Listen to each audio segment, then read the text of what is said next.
La juramentación del decano economista José Ricardo Racilla Robeño, por favor. Economista José Ricardo Racilla Robeño. Juráis por Dios y la patria cumplir con lo dispuesto en las leyes, el estatuto, los reglamentos y código de ética del Colegio de Economistas de Lima, desempeñándose con honorabilidad, responsabilidad y lealtad. Sí, juro. Si así lo hiciereis, que Dios y la patria lo premien, y si no, Él y la orden os lo demanden.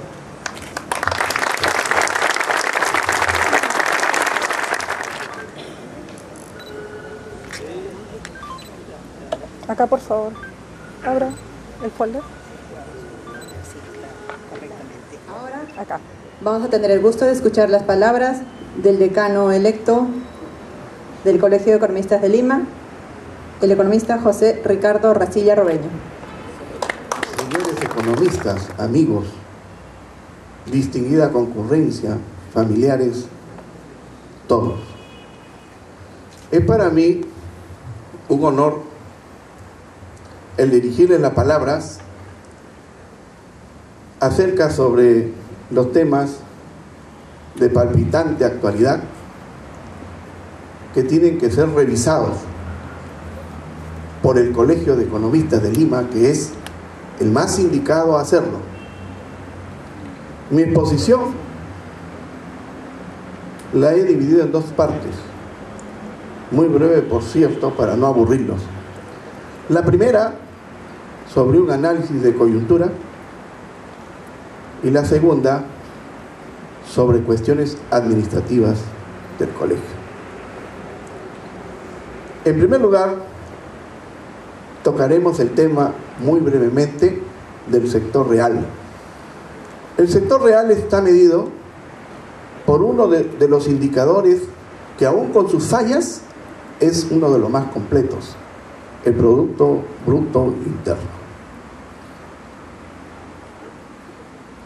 En los diarios ha salido que el ministro de Economía dice que hemos crecido el 5.1% del PBI. Significa que del año pasado a este año, todo el año 2013 que ha transcurrido, la producción ha crecido más que en el año 2012 en 4.1%. Sin embargo, el Fondo Monetario Internacional y el Banco Interamericano de Desarrollo nos ubican alrededor del 5.3%. 5.1, 5.3, por ahí está la cosa.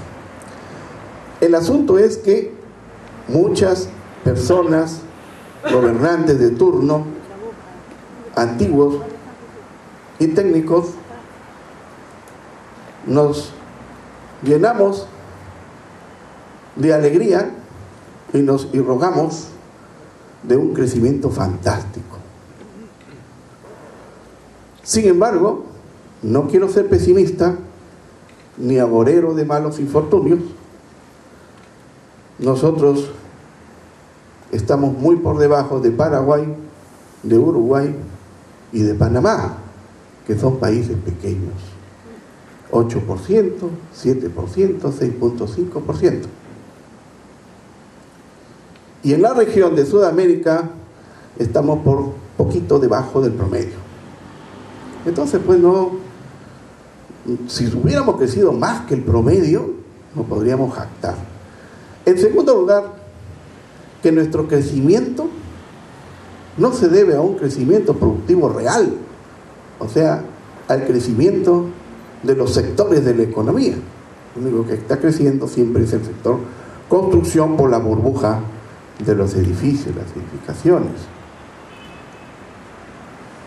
Sino, algunos expositores dicen que ha aumentado la productividad en el Perú. ¿Qué significa productividad para aquellos que no son economistas? Porque han venido muchos invitados. Significa que con las mismas personas produces más. Trabajan más horas, trabajan feriados, sábados y domingos, y la producción aumenta. Entonces, ese ratio sale una productividad mayor. Y eso es lo que ha hecho que el Perú crezca. Yo diría que eso es cierto, pero me atrevería a decir que es tan solo el 4% del crecimiento del PBI. El verdadero crecimiento es por el sector externo. Los commodities se llama a los productos que vendemos al extranjero que tienen un solo precio. Precio de compra y precio de venta no hay. Se han repuntado los minerales.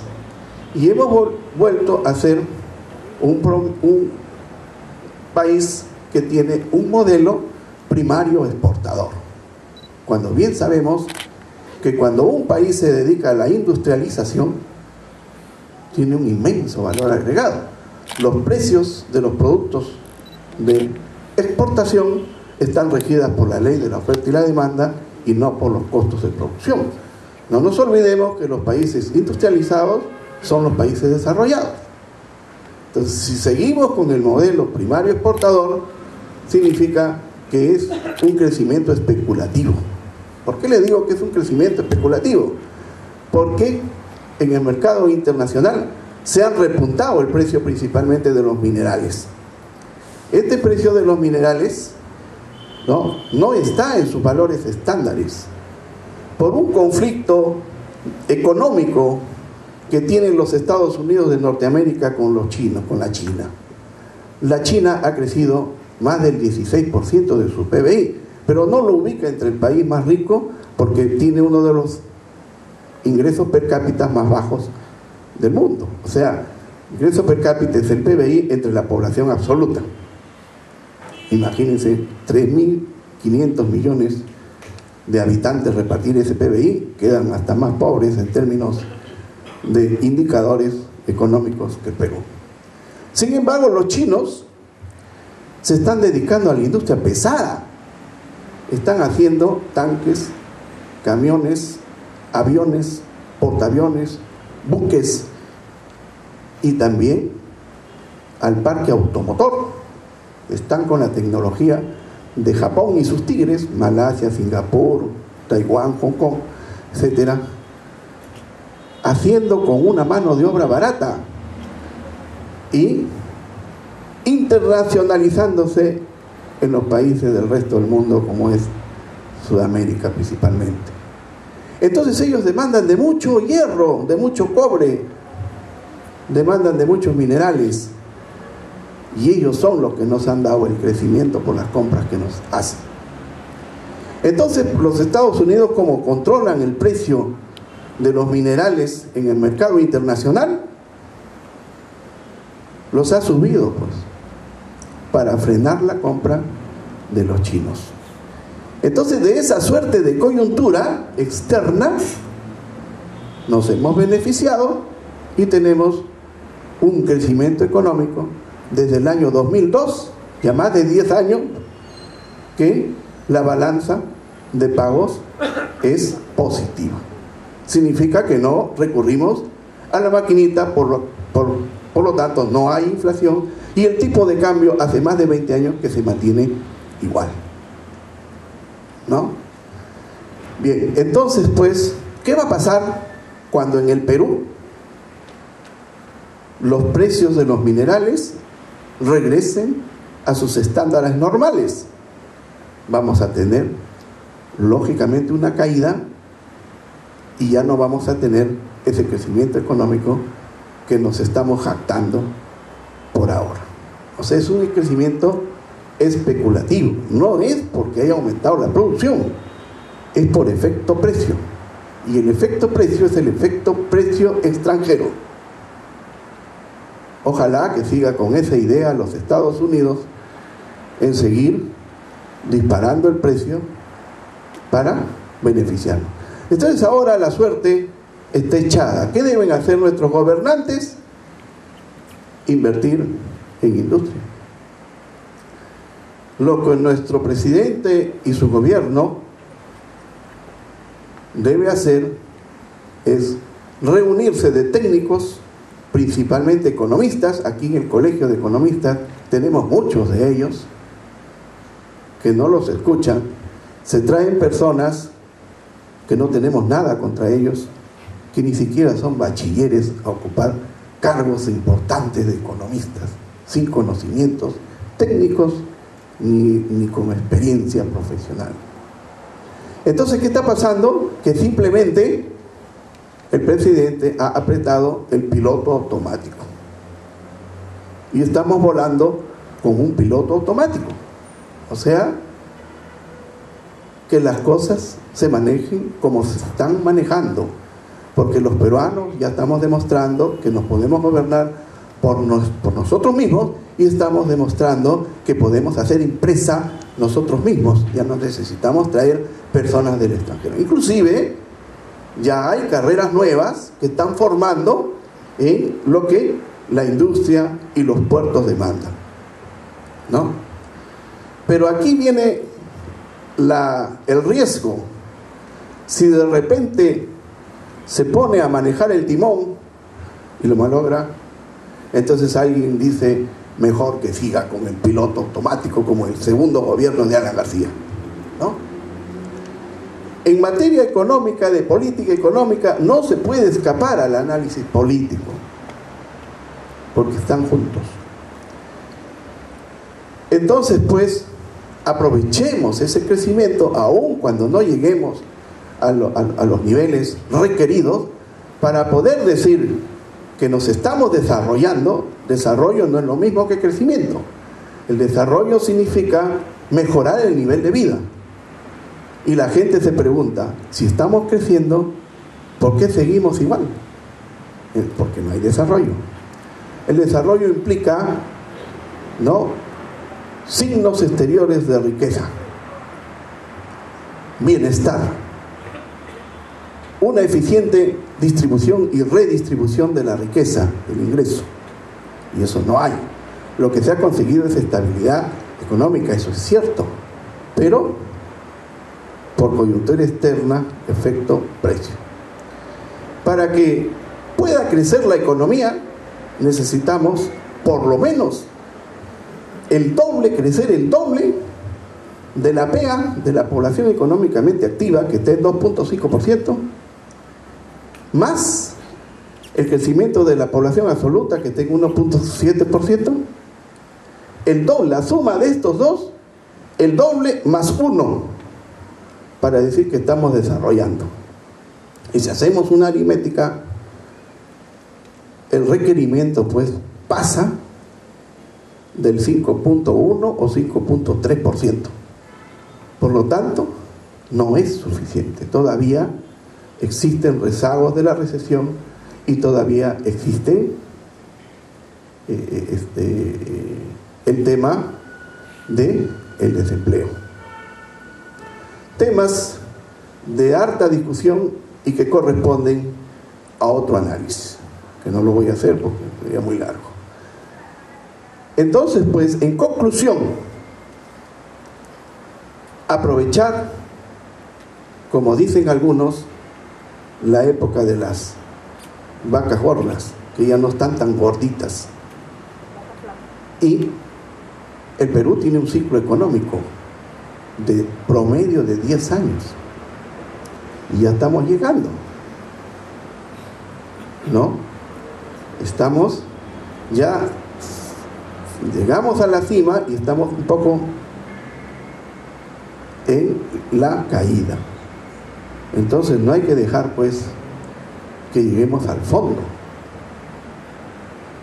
Por eso que se debería de incentivar la industria, pero no la industria de alta tecnología de punta, como los del Asia del Este o como los Estados Unidos de Norteamérica, porque Europa tiene una industria obsoleta y eso para nadie es un secreto, sino por lo menos comenzar con una industria de productos semi-elaborados, terminados, para que tenga un valor agregado.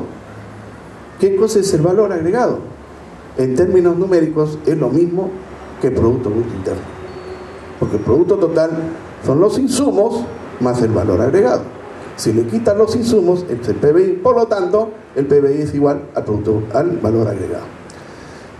Bien, si sumamos 2.5% más 1.7, sale 4.2. El doble, 8.4. Más 1, 9.4. Ahí recién le vamos a decir que está disminuyendo el desempleo, y vamos a decir que no solo hay crecimiento, sino también hay desarrollo. Pero aún así, con esa suerte de coyuntura, nuestro país, Perú, ha salido de ser un país subdesarrollado. Ahora nos llaman país emergente. Ya tenemos título ya. De ser subdesarrollado, somos un país emergente, ¿no? En vías de desarrollo. Entonces, pues, el gobierno de turno es quien tiene que dar las reglas de juego para poder incentivar a la industria, ¿no? Cuotas preferenciales, aranceles. La política tributaria lo pone el gobierno y el sistema financiero la pone la empresa privada. Entonces, si tenemos el sector externo, tenemos el producto real, tenemos el aporte del sistema financiero nacional e internacional. Prácticamente es internacional, porque solamente hay un banco peruano nomás, ¿no?